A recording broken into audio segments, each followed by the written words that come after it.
The knock came before I had even taken off my shoes, 3 sharp taps against a door I had not opened in 8 months, and for one frozen second I thought the past had followed me home.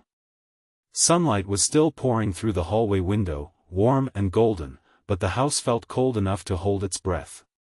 My suitcase stood beside me like a stranger. The walls smelled faintly of dust, old wood, and memories I had tried to bury. I had come back expecting silence, expecting empty rooms, expecting pain. I did not expect my neighbor to be standing on the porch with trembling hands and tears in her eyes.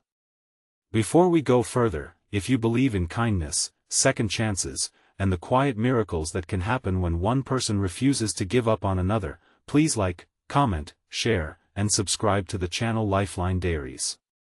Your support helps stories like this reach someone who may need hope today. My name is Mariselle Venn, and the day I returned to Alder Row, I felt like a ghost walking back into her own life. 8 months earlier, I had left that small blue house after losing my husband, Callum, in a highway accident that split my world into a before and an after. I did not sell the house because selling it felt like admitting he was gone, but I could not live there either, not with his coffee mug still in the sink, his jacket still behind the kitchen door, and the little garden he loved turning wild in the front yard. So I locked the door, drove to my sister's apartment 2 towns away, and told myself I only needed a few weeks. Weeks became months. Grief does not follow calendars. It sits beside you at breakfast, follows you into grocery stores, and waits beside your bed at night. Sometimes it lets you breathe just long enough to remind you how badly it hurts. When I finally came home, it was a bright afternoon in early spring, the kind of day Callum would have called too beautiful to waste indoors. The maple trees along the street were full of new leaves, and children's bicycles lay tipped over on lawns. Nothing about the neighborhood looked broken, which made me feel even more broken by comparison. I dragged my suitcase up the walkway and saw that someone had trimmed the grass. The flower beds were weeded. The porch had been swept. A pot of yellow marigolds sat beside the steps, fresh and alive, as if the house had been waiting for me with a small brave smile. I did not know who had done it, and I was too tired to wonder. I only wanted to step inside, close the door, and survive the next minute. Inside, everything was exactly where I had left it, but somehow smaller, sadder, as if the rooms had aged without me. Dust floated in the sunlight. The clock on the mantel had stopped at 2:17. Callum's boots were still by the back door, one leaning against the other. I touched the wall to steady myself, and the first sob rose so suddenly I nearly dropped my keys. I had imagined this moment 100 times, but imagination is gentle compared to reality. Reality has smells. Reality has shadows. Reality has the chair where he used to sit and the silence where his laugh should have been. Then came the knock. At first I did not move. Another 3 taps followed, softer this time, almost hesitant. I wiped my face with my sleeve and opened the door only a few inches. On the porch stood my neighbor, Ottilie Crane, a woman in her late 60s who lived alone in the brick cottage next door. Before I left, we had only exchanged polite waves and occasional comments about rain or trash pickup. She was not family. She was not a friend. But that day she looked at me as if she had been carrying my name in her chest for months. In her hands was a covered dish wrapped in a faded blue towel, and tucked beneath her arm was a small wooden box. She said she had seen my car pull in. Her voice shook when she told me she was glad I was home. I expected sympathy, the careful kind people offer when they are afraid grief might be contagious. Instead, she stepped forward and placed the warm dish into my hands like it was something sacred. Chicken stew, she explained, because people forget to eat when their hearts are broken. Then she held out the wooden box and said there was something else, something Callum had left with her the week before he died. The world narrowed around that sentence. For a moment I could not hear the birds or the children or the distant lawn mower humming down the street. Callum had left something with her. Not with me. Not with my sister. With Ottilie Crane, the quiet neighbor whose curtains were always half closed and whose porch light burned until dawn. I stared at the box, unable to take it. She seemed to understand, because she did not force it into my hands. She only whispered that he had asked her to give it to me when I came home, not before, because he knew I would run from the house before I was ready to face it. I wanted to be angry. It would have been easier than being shattered. I wanted to demand why she had waited, why Callum had hidden anything from me, why everyone seemed to know how my life was supposed to unfold except me. But Ottilie's eyes were full of such tenderness that the anger collapsed before it could stand. She told me Callum had come to her one afternoon after seeing her struggle with her porch railing. He fixed it, then stayed for tea. After that, he visited every few days, repairing loose steps, carrying groceries, listening to stories about her late son, who had not called in years. In return, she said, she listened to him talk about me. He had been planning something for our 10th anniversary. Not diamonds. Not a trip. Something better, he had told her. Something that would make me believe in tomorrow. My hands began to tremble. Our 10th anniversary was still 3 weeks away when he died. I had forgotten it on purpose because remembering felt like stepping into fire.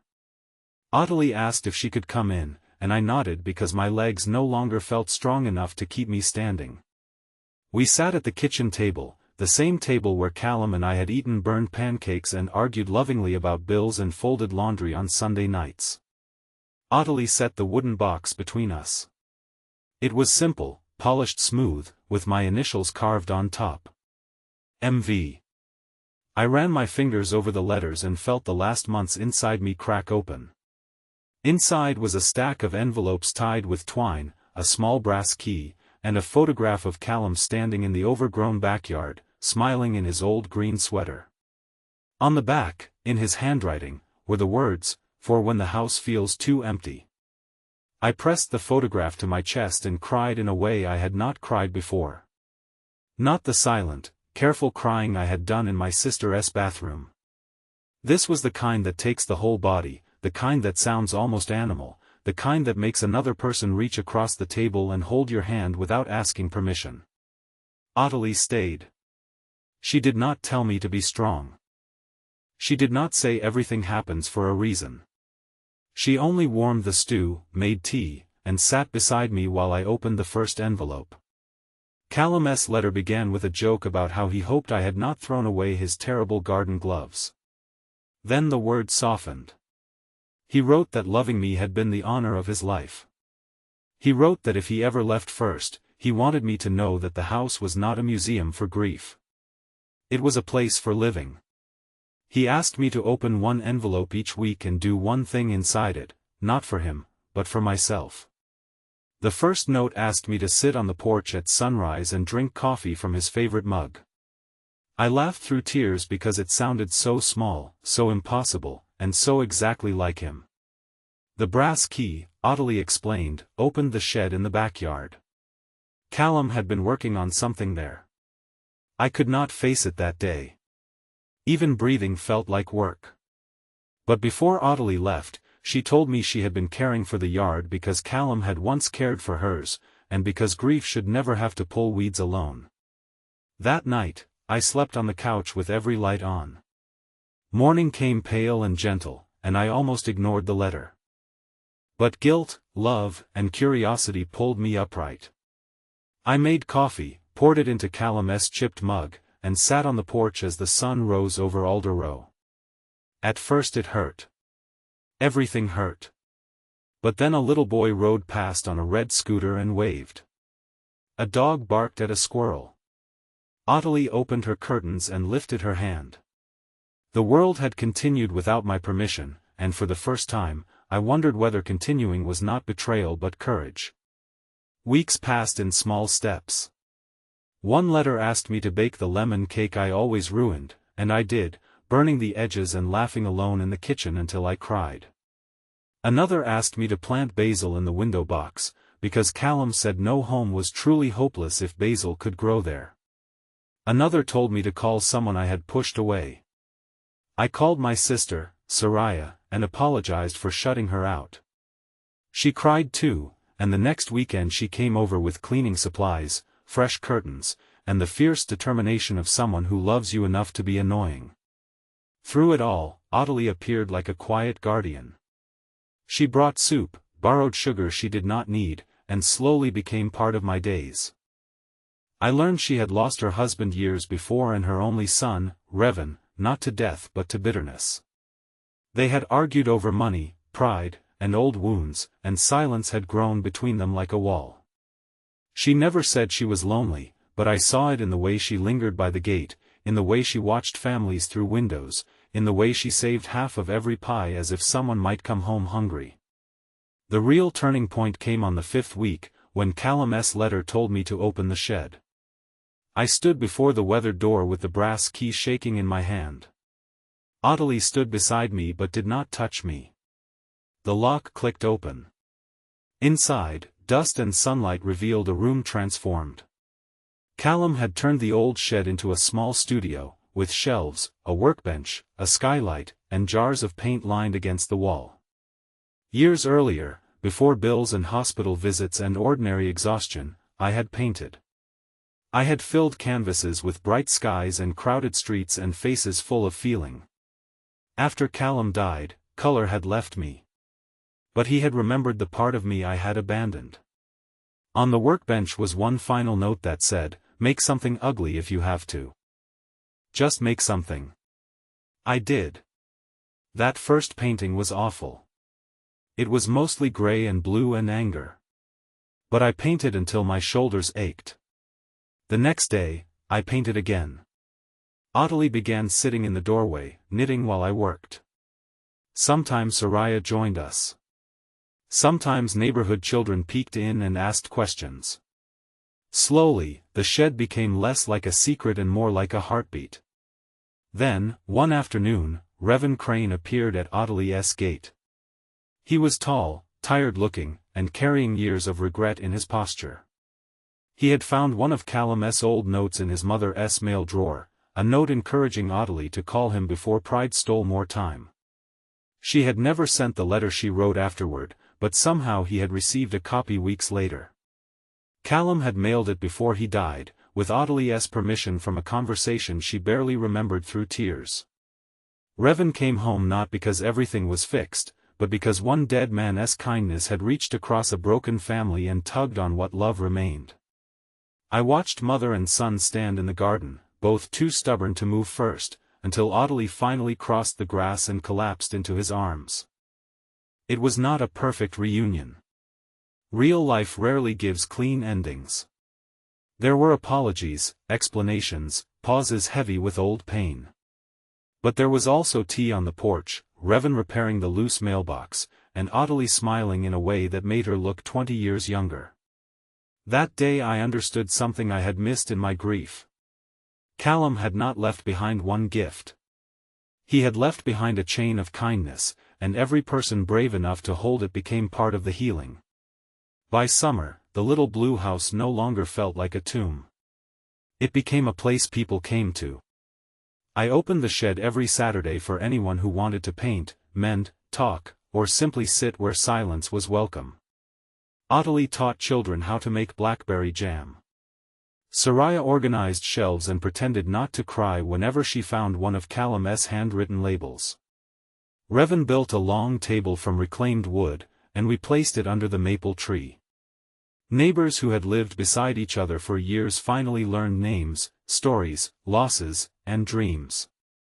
All because of a knock on a door I almost did not open. Near the end of Callum's letters, there was one envelope marked last, but not goodbye. I waited 3 days before opening it. When I finally did, the sky was bright, the windows were open, and the house smelled of basil, paint, and lemon cake. Callum wrote that grief would try to convince me love had ended, but love does not end simply because a body leaves. Love changes shape. It becomes a neighbor sweeping your porch. It becomes a sister driving across town. It becomes a son coming home. It becomes your own hands planting flowers where weeds once grew. He asked me to stop waiting for my old life to return and to build a new one worthy of all the love still living inside me. If this story touched your heart, please like the video, leave a comment, share it with someone who needs hope, and subscribe to Lifeline Diaries. Sometimes a simple story can remind a hurting soul that they are not alone.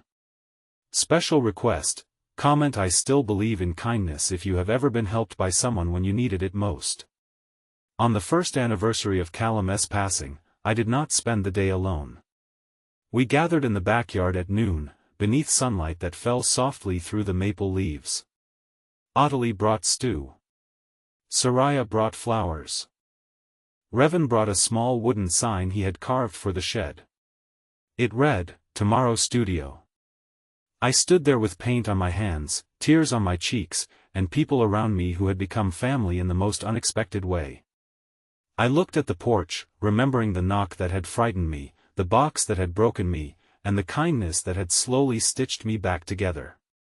I had come home thinking life was over. But what came next was not an ending. It was the beginning of learning that even after the darkest loss, love can still knock in the daylight and ask to be let in.